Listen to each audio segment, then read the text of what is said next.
آپ سب خیریت سے ہوں گے۔ آج ہم اردو کا سبق نمبر 1 ہم پڑھیں گے۔ آپ سب جانتے ہیں کہ ہم اسے کہتے ہیں جس میں اللہ تعالیٰ کی تعریف بیان کی جائے۔ میں اس ہم کو پڑھتے ہوئے اس کی تمام بات کا مفہوم بھی بیان کروں گی۔ تو زمین آسمان کا مالک، ساری دنیا جہاں کا مالک، میرے تن میری جان کا مالک۔ اس بات میں شاعر اللہ تعالیٰ کو مخاطب کرتے ہوئے کہہ رہے ہیں کہ تو ہی ہے جو پوری دنیا کا مالک ہے اور تو نے ہی یہ پوری دنیا بنائی ہے۔ نہ صرف زمین و آسمان بلکہ مجھے بھی تو نے ہی پیدا کیا ہے اور موت بھی تو ہی دے گا۔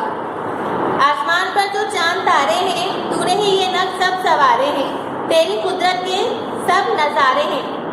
اس بات میں شاعر اللہ تعالیٰ کی تمام قدرتوں کا ذکر کرتے ہوئے کہہ رہے ہیں کہ یہ جو آسمان پر چاند اور جتنے بھی تارے ہیں ان سب کو تو نے ہی خوبصورتی اور نور بخشا ہے۔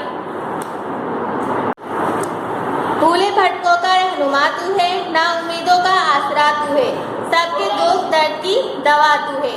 اس بات میں شاعر فرما رہے ہیں کہ جب کوئی سیدھے راستے سے بھٹک جاتا ہے اور گناہوں کے راستے پہ چلنے لگ جاتا ہے تو اللہ تعالیٰ ہی ہے جو اسے سیدھا راستہ دکھاتا ہے، اور جب کوئی اپنے دکھ تکلیف میں گھر کر نا امید ہو جاتا ہے تو اللہ ہی ہے جو اسے سہارا دیتا ہے، کیونکہ جب اللہ ایک راستہ بند کر دیتا ہے تو ہماری آسانی کے اور کئی راستے کھول دیتا ہے۔